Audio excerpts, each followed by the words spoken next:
Je m'appelle Madison et je viens d'avoir 24 ans aujourd'hui. Au lieu de fêter ça, je fais un service de 12 heures à l'hôpital Memorial. Le pire message d'anniversaire vient d'illuminer mon téléphone. On a vendu ta voiture. La famille passe avant tout. Sois reconnaissante qu'on te laisse vivre ici sans loyer. Mon cœur s'est effondré. Cette voiture était à moi. Chaque centime payé avec mon salaire d'infirmière. Puis est arrivé le second message, à propos des frais de scolarité de mon frère. 5 800 $ dû cette semaine. Il m'avait déjà prise avant, mais cette fois, ce serait différent. Je ne savais juste pas encore à quel point. Avant de poursuivre mon histoire, si tu regardes ceci, laisse un commentaire pour me dire d'où tu viens. Clique sur le bouton j'aime et abonne-toi pour entendre plus d'histoires sur comment s'affirmer quand la famille dépasse les limites.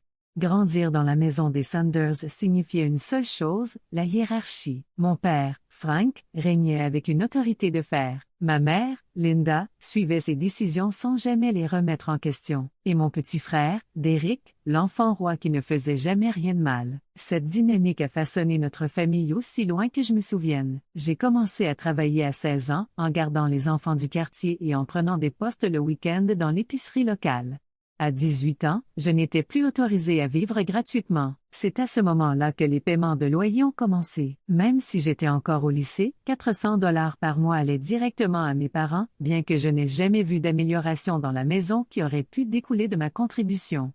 Pendant ce temps, Derek profitait d'une liberté financière totale. Sa chambre remplie de consoles de jeux, de chaussures hors de prix et de tout ce qui attirait son regard. Mes parents finançaient ses passe-temps, ses équipements sportifs et même sa première voiture à ses 16 ans. Un contraste flagrant avec ma réalité. Et leur avidité ne s'arrêtait pas à l'argent. Quand j'ai décroché une petite bourse pour l'université communautaire, mes parents ont exigé que je la leur remette, puisqu'ils m'offraient un toit.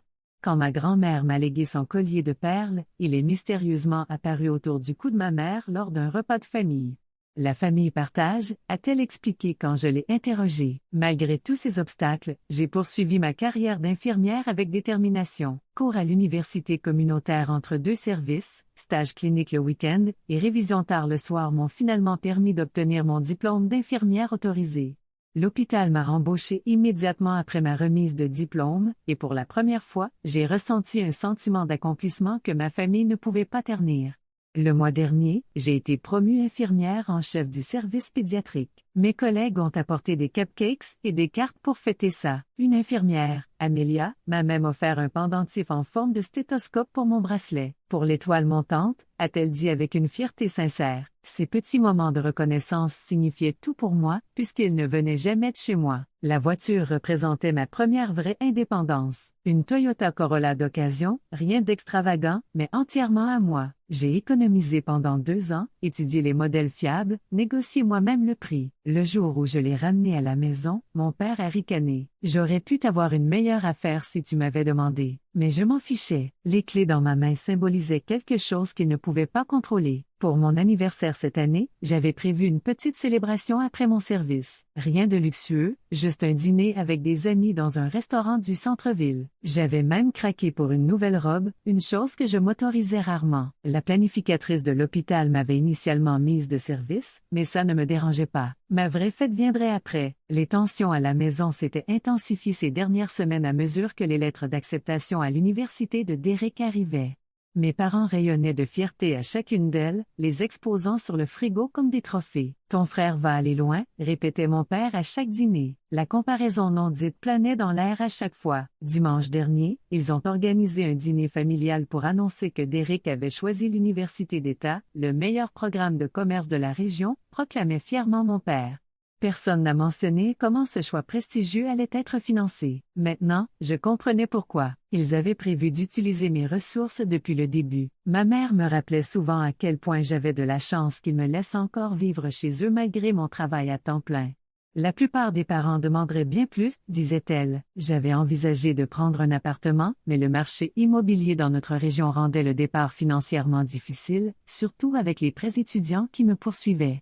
J'avais calculé qu'une année de plus à la maison me permettrait d'économiser suffisamment pour une caution et 6 mois de loyer, un objectif désormais compromis par leurs nouvelles exigences. Ce que mes parents ne reconnaissaient jamais, c'était tout ce que je faisais au-delà du loyer. Les courses apparaissaient souvent dans le frigo après mes visites au supermarché. Les réparations de la maison se faisaient sous ma coordination. Les factures étaient payées à temps parce que j'avais mis en place des paiements automatiques depuis mon compte. Je fonctionnais plus comme une pourvoyeuse que comme une dépendante. Edperton, le récit familial ne changeait jamais. À l'approche de mon anniversaire, j'ai reçu des indices subtils montrant que toute célébration serait éclipsée par les préparatifs universitaires de Derek.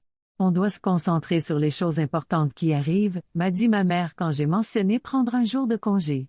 Le message était clair, mes accomplissements n'étaient pas prioritaires. Ce que je ne réalisais pas, c'est qu'il ne faisait pas que négliger mon anniversaire. Ils l'utilisaient activement comme opportunité parfaite pour me prendre par surprise avec leurs exigences. Après tout, qui créerait un drame familial le jour de son anniversaire? Ils comptaient sur mon passé d'obéissance, sur mon habitude de mettre l'harmonie familiale au-dessus de mes besoins. Le moment idéal pour frapper. Le matin de mon anniversaire a commencé comme n'importe quel autre. Aucune carte ne m'attendait à ma place à la table du petit déjeuner. Aucun vœu d'anniversaire pendant que je me préparais pour le travail. Je me suis dit que ce n'était pas grave. Ma valeur ne dépendait pas de leur reconnaissance. Edperton, l'absence totale d'attention me blessait plus que je ne voulais l'admettre. Le service pédiatrique bourdonnait du chaos contrôlé habituel ce matin-là. 2 nouvelles admissions avant 9 heures. Une mère, jeune et nerveuse, posait une infinité de questions, et les dossiers médicaux semblaient se multiplier dès que je détournais les yeux. Je me suis plongée dans le travail, trouvant du réconfort dans la routine structurée et le but clair que représente le soin aux autres. Vers midi, Amelia est apparue à la station des infirmières avec un petit cupcake surmonté d'une bougie. « Fais un vœu », a-t-elle murmuré, gardant le geste discret car elle savait que je n'aimais pas être au centre de l'attention. Ce petit acte de gentillesse m'a presque fait monter les larmes aux yeux. « On va dîner après le changement d'équipe si tu es toujours partante », m'a-t-elle rappelé. Casey et Tina ont déjà réservé la table chez Giovannis. J'ai hoché la tête, soudainement reconnaissante pour ces amitiés nées entre les couloirs d'hôpital et les chambres de patients. Je ne manquerais ça pour rien au monde, ai-je répondu, impatiente de me détendre avec des gens qui, eux, appréciaient ma présence. Même le Dr. Reynolds a remarqué en passant. La fille de l'anniversaire est encore sur le terrain. Ça, c'est du dévouement, Sanders. Cet hôpital a de la chance de t'avoir. Son commentaire, dit en passant, portait plus de sincérité que tout ce que j'avais entendu de ma famille depuis des années. Vers 2 heures de l'après-midi, j'avais presque oublié la déception du matin. Puis mon téléphone a vibré dans ma poche, pendant un rare moment de calme. Pensant qu'il s'agissait peut-être d'un vœu d'anniversaire d'une tante ou d'un cousin, j'ai regardé l'écran. « Papa, on a vendu ta voiture. La famille passe en premier. Sois reconnaissante qu'on te laisse vivre ici gratuitement. » Je suis restée figée devant le message, certaine d'avoir mal compris. Ma voiture, celle qui était encore garée dans l'allée ce matin, celle dont le titre était à mon nom, achetée entièrement avec mon propre argent, avant même que je puisse réagir, un second message est arrivé. Papa, et Derek commence la fac le mois prochain. Tu paieras son premier semestre. 5 800 $ dû cette semaine. Mes mains tremblaient si fort que j'ai failli faire tomber le téléphone. Une vague brûlante d'incrédulité m'a envahi, suivie immédiatement d'un froid glacial de colère. Ils avaient vendu mon bien sans permission, et maintenant ils s'attendaient à ce que je vide mes économies pour financer les études de Derek. Je suis entrée dans le placard à fournitures pour avoir un peu d'intimité et j'ai tenté d'appeler mon père. L'appel est allé directement sur la messagerie. J'ai essayé ma mère ensuite. Elle a répondu à la 4e sonnerie. « Madison, je suis occupée là », a-t-elle dit d'une voix artificiellement joyeuse. J'entendais Derek rire en arrière-plan. « Maman, de quoi parle papa? Vous ne pouvez pas vendre ma voiture. Le titre est à mon nom. » Un silence. « Ton père s'est occupé de tout ça. On avait besoin de l'argent pour les dépenses familiales. Et puisque tu vis ici quasiment gratuitement, ça semblait juste. En plus, tu peux prendre le bus pour aller au travail. Beaucoup de gens le font. » Le ton désinvolte avec lequel elle balaya mes droits de propriété m'a laissé sans voix. « C'est du vol, maman. Vous n'avez pas le droit légal de vendre quelque chose qui ne vous appartient pas. Ne sois pas dramatique, soupira-t-elle. Ton père a ajouté son nom au titre il y a des mois quand il l'a emmené pour l'inspection. Tu as signé les papiers, tu te souviens? Je me souvenais effectivement avoir signé quelque chose qu'il m'avait tendu un matin alors que je partais en vitesse au travail. Juste le renouvellement d'immatriculation, avait-il dit. La réalisation de leur tromperie m'a frappé comme un coup physique. Et pour l'argent de la scolarité, ai-je réussi à dire. C'est juste une question d'équité. On t'a soutenu toutes ces années. Maintenant, c'est ton tour d'aider ton frère. La famille aide la famille. Je suis restée sans voix, le téléphone encore à l'oreille alors qu'elle avait déjà raccroché. Je me suis appuyée contre le mur du placard, tentant de calmer les battements furieux de mon cœur. Ils m'avaient trahi, volé, manipulé. Et maintenant, ils exigeaient que je finance les rêves de Derrick, comme si mon propre avenir comptait moins. Tout au long de ma vie, on m'avait appris que ma valeur était liée à ce que je pouvais donner, à quel point je pouvais me sacrifier pour maintenir la paix familiale. Mais à cet instant précis, quelque chose a changé. Quelque chose s'est réveillé en moi. Je suis sortie du placard, le dos droit, les larmes séchées. Je n'irai pas à ce dîner ce soir. Je ne rentrerai pas à cette maison, et je ne leur donnerai pas un centime de plus. J'ai passé le reste de mon service avec une précision glaciale. Lorsque 20 heures ont sonné, j'ai dit au revoir à mes collègues, attrapé mon sac, et j'ai marché jusqu'au restaurant où m'attendaient mes amis. Amelia, Casey et Tina m'ont accueilli avec des sourires chaleureux, des éclats de rire et un verre de vin. Pendant quelques heures, j'ai oublié ma famille. J'ai parlé de travail, de projets, de rêves, les miens, pas ceux qu'on m'avait imposés. Puis, en rentrant chez moi, j'ai fait un détour, pas par habitude, mais pour m'asseoir quelques minutes dans la voiture. Ah non, dans ce qui était ma voiture. Elle n'était plus là. L'allée vide m'a frappé comme une gifle. Mais au lieu de pleurer, j'ai pris une photo. Preuve. Et le lendemain, j'ai contacté un avocat. J'ai réuni tous les documents. Relevé bancaire montrant les paiements. Contrat d'achat. Copie du titre d'origine. Message texte de mon père. J'ai aussi contacté la police pour signaler le vol de ma voiture. Et j'ai commencé à chercher un appartement. Petit, modeste, mais à moi. J'ai vidé mes économies pour la caution, pas pour les frais de scolarité de Derrick. Quand ma mère a découvert ma démarche, elle a appelé, furieuse. « Comment oses-tu impliquer la police? Comment osez-vous vendre ce qui m'appartient? » Ai-je répondu calmement. « Tu vas briser la famille pour une voiture? Non. Vous avez brisé cette famille quand vous avez décidé que je n'étais qu'un portefeuille. Je n'ai pas raccroché. Je l'ai laissé le faire. Quelques semaines plus tard, j'ai déménagé dans mon nouvel appartement. Pas grand-chose, mais silencieux, paisible, sûr.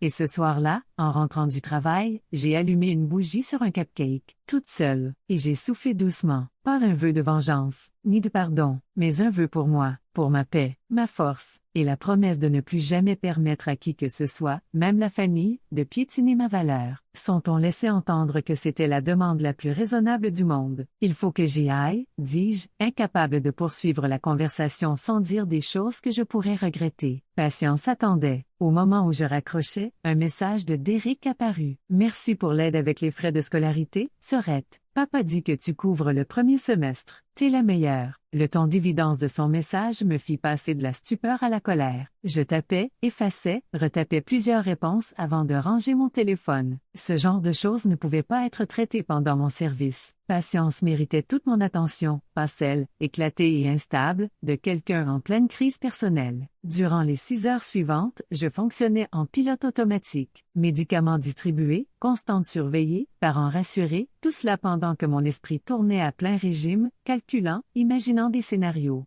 Les 5 800 $ représentaient presque toutes mes économies pour l'appartement. La voiture valait environ 12 000 $, une somme que, d'après les messages de mon père, je ne reverrai jamais. À la fin de mon service, j'avais reçu 3 nouveaux messages de lui, chacun plus exigeant que le précédent. « Papa, il nous faut l'argent des frais avant vendredi. Papa, ta mère est stressée à cause de ça. Ne complique pas les choses. Papa, les obligations familiales passent avant les désirs personnels. Nous t'avons mieux élevé que ça. » J'annulais le dîner prévu avec mes amis, promettant de reprogrammer. Cette situation exigeait une réaction immédiate, et je devais garder toute mon énergie pour la confrontation qui m'attendait. L'ironie ne m'échappa pas, une nouvelle fête d'anniversaire sacrifiée aux drames familiaux. Le trajet de retour en bus dura 45 minutes, 3 fois plus que les 15 minutes habituelles en voiture. Chaque arrêt me donnait un peu plus de temps pour renforcer ma détermination. Cette histoire se terminerait ce soir, d'une manière ou d'une autre. En franchissant le seuil de la maison, l'odeur de rôti emplit mes narines. Le plat de prédilection de ma mère, soit pour les célébrations, soit pour les conversations difficiles. La table était dressée avec la belle vaisselle. Un autre signe d'alerte. « La voilà », lança mon père depuis son fauteuil, sans même détourner le regard de la télévision. La reine de la journée est enfin rentrée. Le dîner est presque prêt. Je posai mon sac avec soin. Où est ma voiture? Vendue ce matin. Le type nous a payé en liquide. Il daigna enfin me regarder, l'air de me lancer un défi. Bon timing, d'ailleurs, avec les frais de Derrick qui arrivent. Tu n'avais pas le droit, dis-je, en gardant la voix calme. C'était ma propriété. Ma mère sortit de la cuisine, s'essuyant les mains dans un torchon. Ne commençons pas la soirée avec des disputes. J'ai fait ton dessert préféré. Le gâteau au chocolat ne répare pas un vol, maman. Derrick dévala les escaliers, insouciant du malaise ambiant. Salut, la fée des frais de scolarité, plaisanta-t-il en me donnant un petit coup sur le bras. Papa dit que tu couvres le premier semestre. Trop bien, j'ai justement commandé mon nouvel ordi pour la fac. L'assurance désinvolte dans sa voix fit céder quelque chose en moi. Des années à céder, à accepter, à m'adapter à leurs exigences se cristallisèrent en un éclair de lucidité. Cela ne se reproduirait plus. Le dîner est prêt, annonça ma mère en désignant la salle à manger. Allons nous asseoir comme une vraie famille. Le repas commença avec des banalités tendues, la météo, des potins de l'hôpital, l'affectation de chambre de Derrick, aucun mot sur mon anniversaire, la voiture ou les frais.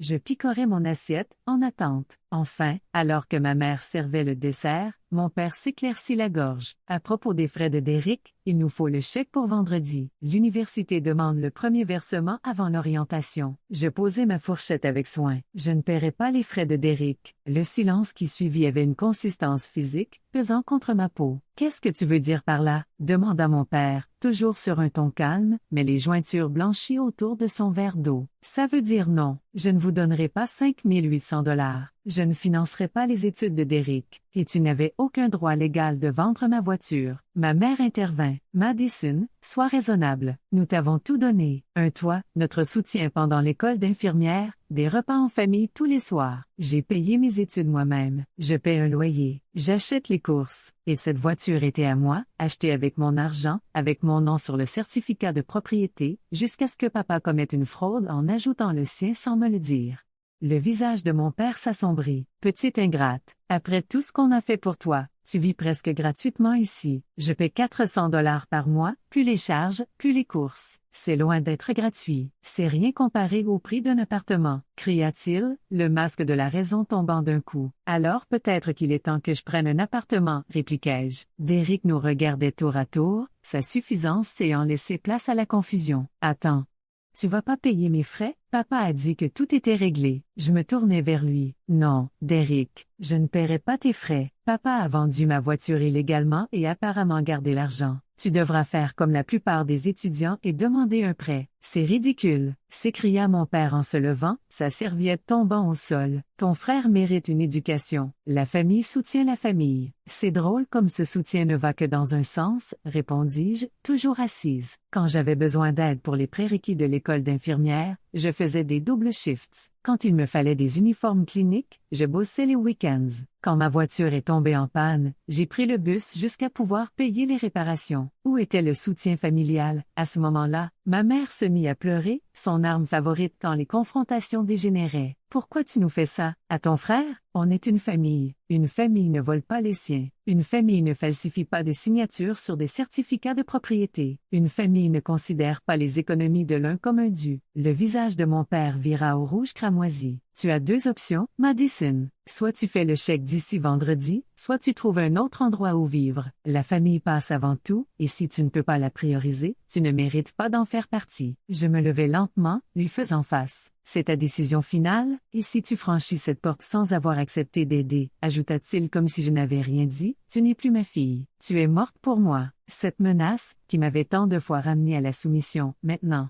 Elle glissa sur moi comme l'eau sur la pierre. Quelque chose avait changé, un changement si profond que je me sentais physiquement différente en me tenant là. J'aurais rassemblé mes affaires d'ici demain matin, dis-je calmement. Ma mère eut un hoquet. Tu ne peux pas être sérieuse. Où vas-tu aller? Que vas-tu faire? Je trouverai une solution. Je l'ai toujours fait. Je tournai les talons et quittai la salle à manger. Elle bluffe, dit Derrick, rompant la tension. Elle cède toujours. Tu te souviens quand papa a pris son argent de remise de diplôme pour réparer la terrasse? Elle s'est plainte pendant des jours, mais elle a fini par céder. Pas cette fois, répondis-je sans me retourner. Joyeux anniversaire à moi. La voix de mon père me suivit alors que je montais les escaliers. Tu regretteras cette décision pour le reste de ta vie, après tout ce que nous avons fait pour toi. Ce qu'il ne comprenait pas encore, c'est que la seule chose que je regrettais, c'était de ne pas l'avoir fait des années plus tôt.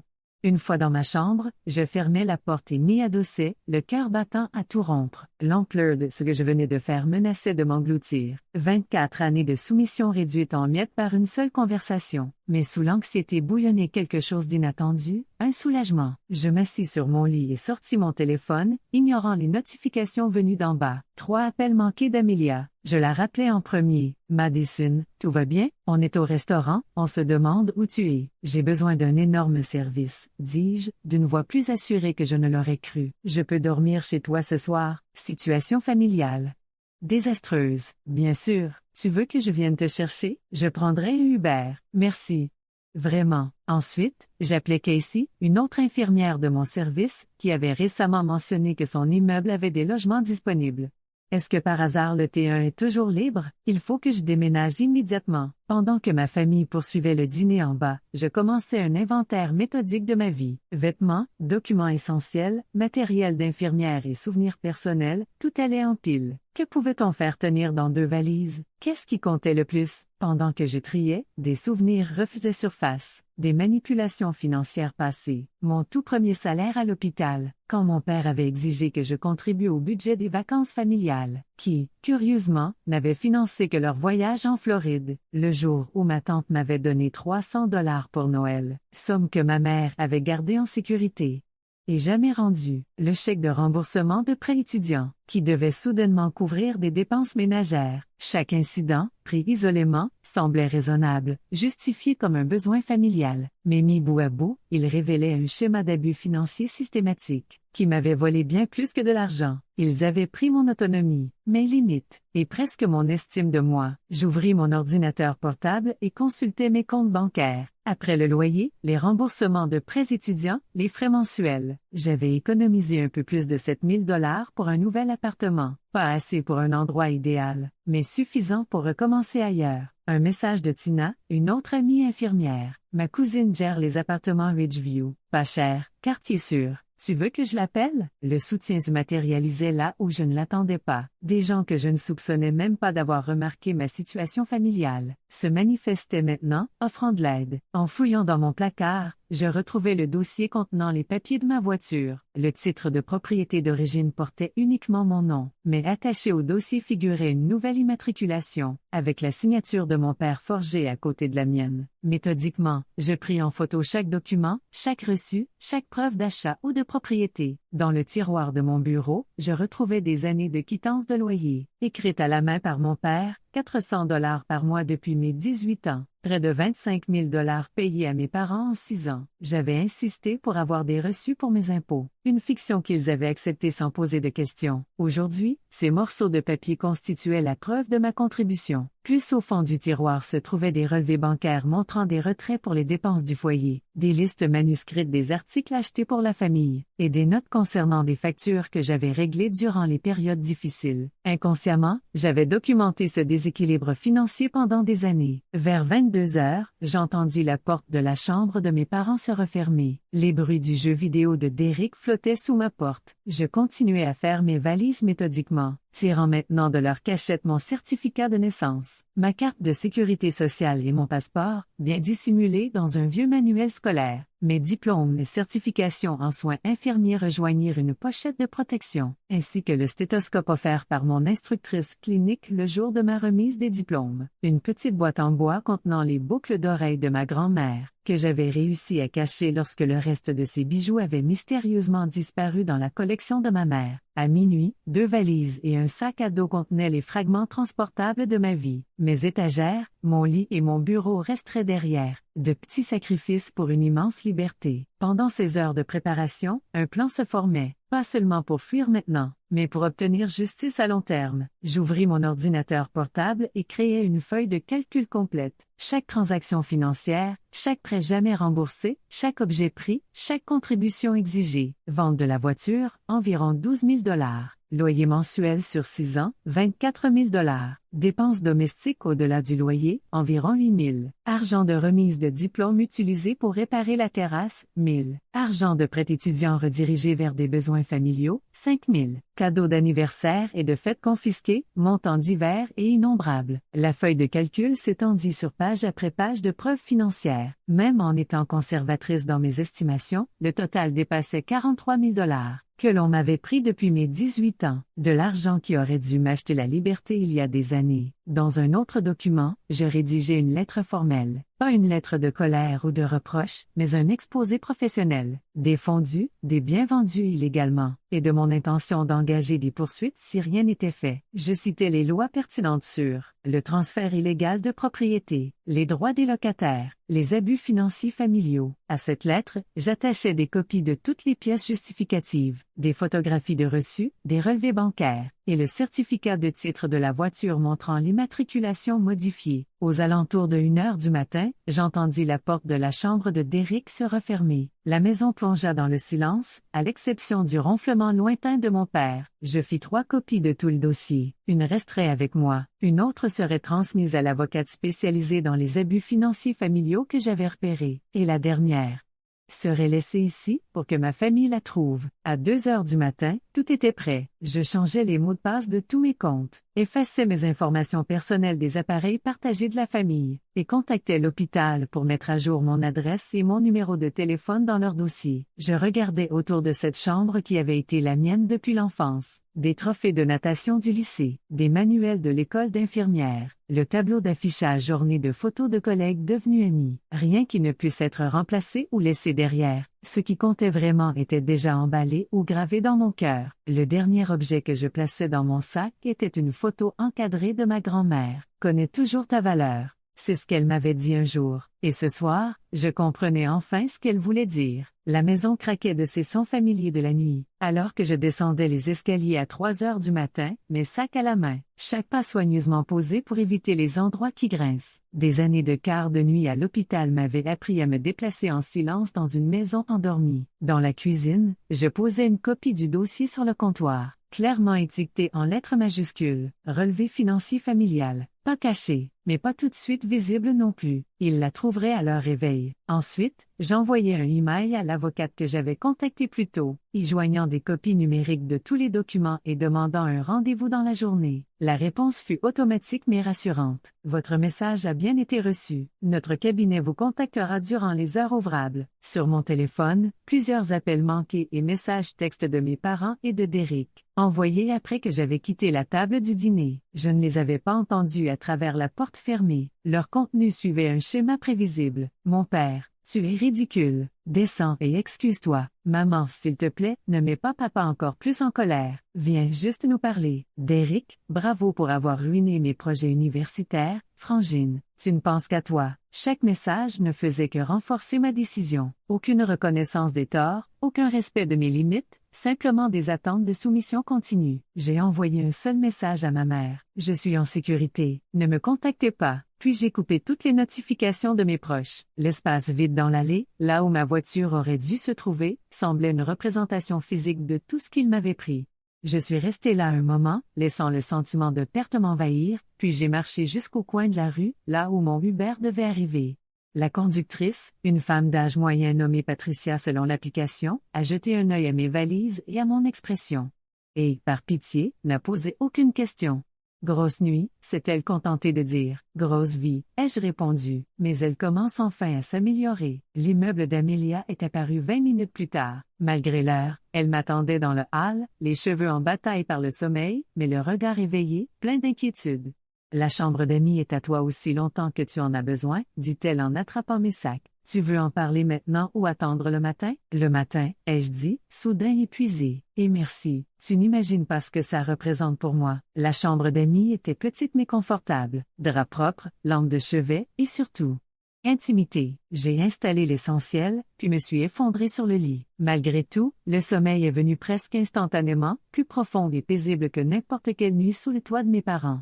Je me suis réveillée au soleil et à l'odeur du café. Pendant un instant, j'étais désorientée. Puis les événements de la veille m'ont submergée. Mon anniversaire, la voiture, la confrontation, la fuite. Amelia était assise au comptoir de la cuisine, faisant défiler son téléphone. « Bonjour, guerrière, comment tu te sens? » Comme si j'aurais dû faire ça depuis des années, ai-je répondu honnêtement. Ton téléphone n'a pas arrêté de vibrer. Elle désigna mon sac à dos où mon portable en mode silencieux était rangé. Je l'ai entendu vibrer pendant 1 heure. Je l'ai sorti pour découvrir 27 appels manqués, 43 messages et de nombreux vocaux. Pas seulement de ma famille proche, mais aussi de tantes, oncles, amis de la famille. Ils avaient trouvé le dossier. Les messages les plus intéressants venaient de ma tante Suzanne, la sœur de mon père. Qu'as-tu laissé derrière toi? ton père est hors de lui. Tu as vraiment documenté tout ça? Des années de choses? Je n'avais aucune idée de ce qui se passait. Aucun de nous. Il panique complètement ici. Ton père appelle tout le monde. Je sirotais mon café en faisant défiler les conséquences numériques de mon départ. Les messages de ma mère allaient de la colère à la manipulation. Comment as-tu pu nous faire ça? À ta propre famille? Ton père pourrait perdre son emploi si tout ça sort. Reviens à la maison, on peut discuter calmement. Derek est anéanti. Son avenir est en jeu. Les messages de mon père suivaient un autre chemin. C'est de la diffamation. Nous t'avons tout donné. Tu regretteras cette trahison. Personne ne te croira face à tes parents. Des poursuites contre la famille, tu as perdu la tête. Et enfin, le plus révélateur. Que faut-il pour que tout cela disparaisse? Donne ton prix. Tout était dit. Confronté à des années d'exploitation financière, sa réponse était une nouvelle tentative de transaction. Tout se résumait à une valeur monétaire. Les messages de Derek m'ont le plus surprise. Papa est en train d'exploser à cause de ce que tu as laissé. Qu'as-tu fait? C'est vrai qu'ils ont vendu ta voiture sans autorisation? C'est grave. Papa dit que tu inventes, mais maman n'arrête pas de pleurer. Qu'est-ce qui est vrai? En fait, le premier signe que peut-être, mon frère n'était pas totalement complice, simplement bénéficiaire d'une dynamique familiale qu'il n'avait jamais remise en question.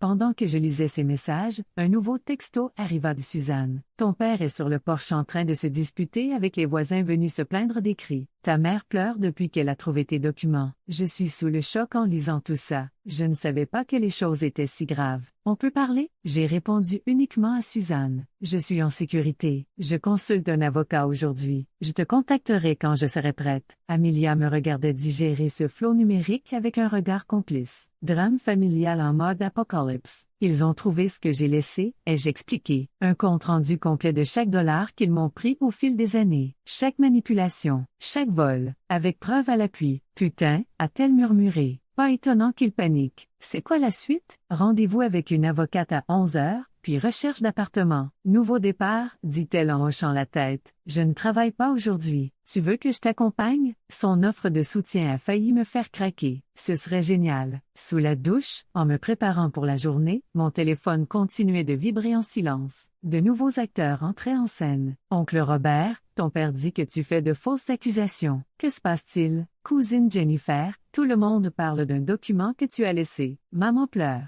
Que s'est-il passé? Ami de la famille, Mark Frank, il m'a demandé de te contacter. Il pense que c'est un malentendu. Le système familial se mobilisait pour rétablir l'ordre, ramener le membre égaré dans le rang. Mais il visait la mauvaise cible. Je n'étais pas égaré, j'étais libre. Avant de partir chez l'avocate, j'ai envoyé un message groupé à toute ma famille élargie. Pendant des années, j'ai été victime d'exploitation financière par mes parents. Hier, ils ont vendu ma voiture sans mon autorisation et m'ont demandé de payer les frais d'université de Derek. J'ai laissé une documentation complète de tous les abus financiers à mon avocate. Je suis en sécurité, mais je ne retournerai pas dans cette maison. Merci de respecter ma vie privée. Puis j'ai éteint mon téléphone. Quel que soit l'ouragan qui s'abattait sur la maison familiale, je n'y serais pas prise. Le rendez-vous avec l'avocate, Judith Bennett, s'est mieux passé que prévu. Après avoir examiné ma documentation, elle a confirmé ce que je soupçonnais déjà. J'avais un dossier solide pour récupérer mes biens. La vente de la voiture est l'élément le plus clair, expliqua-t-elle. Falsifier une signature sur un certificat de cession, c'est purement et simplement de la fraude. Les loyers versés étaient plus flous légalement, mais aidaient à établir un schéma de contrôle financier et d'exploitation. À la fin de notre consultation de 90 minutes, nous avions un plan, une lettre de mise en demeure officielle pour le remboursement du produit de la vente de la voiture, un dossier transmis aux autorités locales concernant la falsification de documents, des préparatifs pour une action civile si nécessaire. La plupart des affaires comme celle-ci se règlent dès que la partie fautive comprend que l'exposition publique est imminente, m'assura Judith. Personne ne veut que les abus financiers familiaux soient rendus publics, surtout quand les preuves sont aussi complètes. Après le cabinet de l'avocate, Amelia et moi avons retrouvé la cousine de Tina au Ridgeview Apartments. Le studio disponible n'était pas luxueux, mais propre, sécurisé, et dans mon budget. Le plus important, il ne nécessitait que le premier mois de loyer et une caution, sans vérification de crédit compliqué ni historique locatif.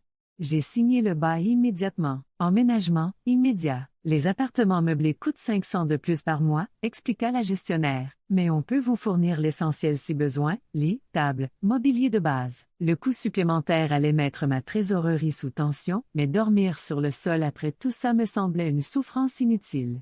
J'ai accepté l'option meublée. En fin d'après-midi, j'avais un appartement, une représentation légale, et le début d'une nouvelle vie indépendante. Ce n'est qu'à ce moment-là que j'ai rallumé mon téléphone, prête à affronter la tempête. 112 appels manqués, 76 messages vocaux, plus de 200 textos. Le plus surprenant, 8 appels manqués de Derek, suivis d'un long message. Madison, je n'avais aucune idée de tout ça. Papa disait toujours que tu étais contente d'aider pour les dépenses familiales. Je ne savais pas qu'il prenait tes paiements de voiture, ton argent de remise de diplôme, ni rien de ce que tu as listé. Ils disent que tu mens, mais papa change sans cesse son histoire sur la vente de la voiture. Maman a accidentellement mentionné un truc à propos des bijoux de ta grand-mère, aussi. Je ne sais plus quoi croire. Désolée si j'ai fait partie de ceux qui t'ont fait du mal. La première fissure dans le récit familial. La première reconnaissance que peut-être, son statut d'enfant modèle s'était construit aux dépens de quelqu'un d'autre. Ma banque m'envoya des alertes automatiques de fraude. Plusieurs tentatives d'accès à mes comptes en ligne depuis un appareil inconnu. Ils avaient essayé de s'y connecter, probablement à la recherche de l'argent qu'ils pensaient encore pouvoir utiliser pour payer les frais de Derek. Les messages de tante Suzanne devenaient de plus en plus urgents. Tes parents s'effondrent. Ton père a été au téléphone avec des avocats toute la journée. Les voisins ont porté plainte pour tapage ce matin. La police est venue. Ta mère m'a parlé des bijoux, les pièces de ta grand-mère. Je n'en savais rien. S'il te plaît, appelle-moi quand tu peux. Je pense que tu devrais savoir ce qui se passe ici. J'ai fini par l'appeler depuis le calme de mon nouvel appartement, vide à l'exception du mobilier promis. Madison, dit-elle d'une voix tendue. Tu es en sécurité? Je vais bien. Je viens de recommencer. Nouvel appartement, nouveau départ. Tes documents. Je ne savais pas que c'était à ce point. Aucun de nous ne le savait. Elle marqua une pause. Ton père raconte à tout le monde que tu fais une dépression, que tu inventes tout ça pour attirer l'attention. Les documents parlent d'eux-mêmes, ai-je répondu calmement. Les relevés bancaires ne mentent pas. Je sais. C'est pour ça que tout ça me bouleverse. Frank a toujours été contrôlant, mais là, c'est au-delà de tout ce que j'aurais pu imaginer. Nouvelle pause. Il a contacté 3 avocats aujourd'hui. Aucun n'a accepté de prendre son dossier après avoir vu tes preuves. Et Derek, pour ses frais de scolarité? Demandai-je, curieuse de ce qui avait tout déclenché. Il fait une demande de prêt étudiant en ce moment. Ta mère est bouleversée à l'idée qu'ils doivent peut-être repousser son inscription. La culpabilité familière, transmise même par procuration. Il survivra à un semestre de retard si c'est nécessaire. Beaucoup d'étudiants le font. Ton père? Elle hésita. Il a essayé de déclarer ta voiture volée ce matin. L'officier de police lui a demandé le certificat d'immatriculation et quand ton père a montré le document falsifié, l'agent a reconnu immédiatement le faux. Il est question de poursuites possibles. Les conséquences se déroulaient plus vite que je ne l'aurais imaginé. Ce n'était pas mon intention. Je sais, ma chérie, mais chaque acte a ses conséquences. Même pour Frank, sa voix se fit plus douce. Ta grand-mère serait fière de toi. Elle s'est toujours inquiétée que Frank soit trop autoritaire avec l'argent. La conversation continua, comblant les détails de la débâcle familiale qui se déroulait à l'autre bout de la ville. Mon père oscillant entre colère et panique. Ma mère alternant entre larmes et reproches. Derek, de plus en plus replié sur lui-même, assimilant les véritables dynamiques de notre famille. Après avoir raccroché, je restais assise dans mon appartement presque vide, entourée de valises et de meubles de location basiques. Tout ce que je possédais dans le monde tenait dans ce petit espace. Edperton, je ne m'étais jamais sentie aussi riche. Amelia m'envoya un message, dîner chez moi ce soir. Toute l'équipe de l'étage vient. Aucun anniversaire ne devrait passer sans célébration. Ce soir-là, entouré de collègues devenus amis, je vécus une célébration d'anniversaire épargnée par la manipulation familiale. De petits cadeaux apparurent, une plante pour mon nouvel appartement, des cartes cadeaux pour l'essentiel du quotidien, un diplôme infirmier encadré pour remplacer celui laissé derrière moi. À Madison, portant un toast Amelia en levant son verre, qui a enfin compris que sa valeur ne dépend pas de ceux qui essaient de la diminuer. Plus tard cette nuit-là, dans mon nouvel appartement, je me permis de pleinement ressentir l'ampleur du changement, le deuil de la relation familiale que j'avais toujours espéré sans jamais l'avoir, la colère contre des années d'exploitation, la peur d'un avenir incertain, mais surtout, le profond soulagement de vivre enfin dans l'authenticité. Mon téléphone continuait à recevoir des messages de membres de ma famille, leur ton évoluant à mesure que la réalité de mon départ et de la documentation s'installait. De mon père, les policiers sont venus poser des questions à propos de la vente de la voiture. C'est ça que tu voulais? Détruire ta famille? De ma mère. S'il te plaît, appelle-nous. Ton père parle de déménager pour éviter la honte. Que vont penser les gens? De Derek. J'ai fait une demande de prêt étudiante aujourd'hui. Papa est furieux. Il dit que ça va nuire à son crédit. C'est pour ça que tu avais toujours l'air stressé à propos de l'argent? Il prenait le tien depuis le début. Chaque message révélait davantage leurs priorités, la réputation, les apparences, la commodité, jamais de remords pour le mal causé, ni de reconnaissance des limites qu'ils avaient franchies.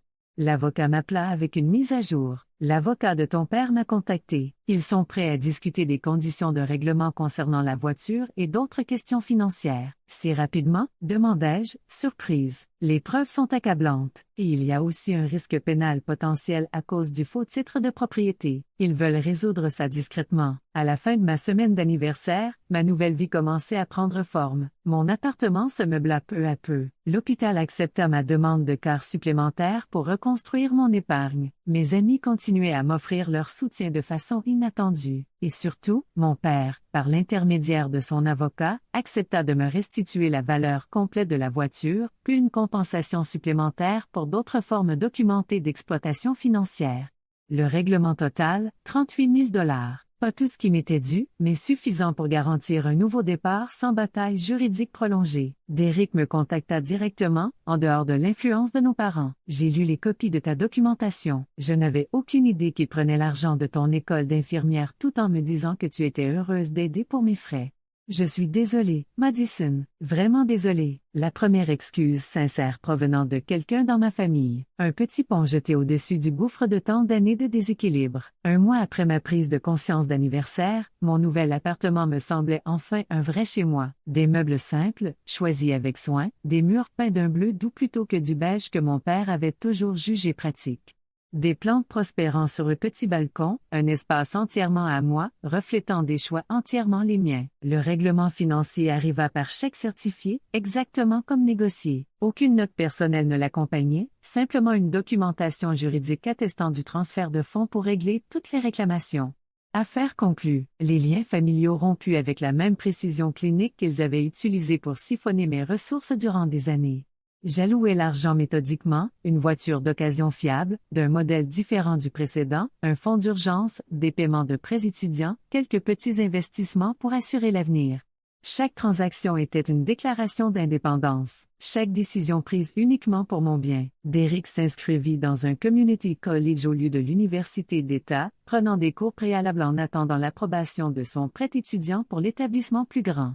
En fait, j'économise de l'argent comme ça, m'écrivit-il. Je vais peut-être passer mon associate degree ici d'abord. Ça a plus de sens financièrement. Son éveil financier continua d'évoluer à travers des messages réguliers et quelques appels téléphoniques occasionnels, toujours lorsque nos parents n'étaient pas là.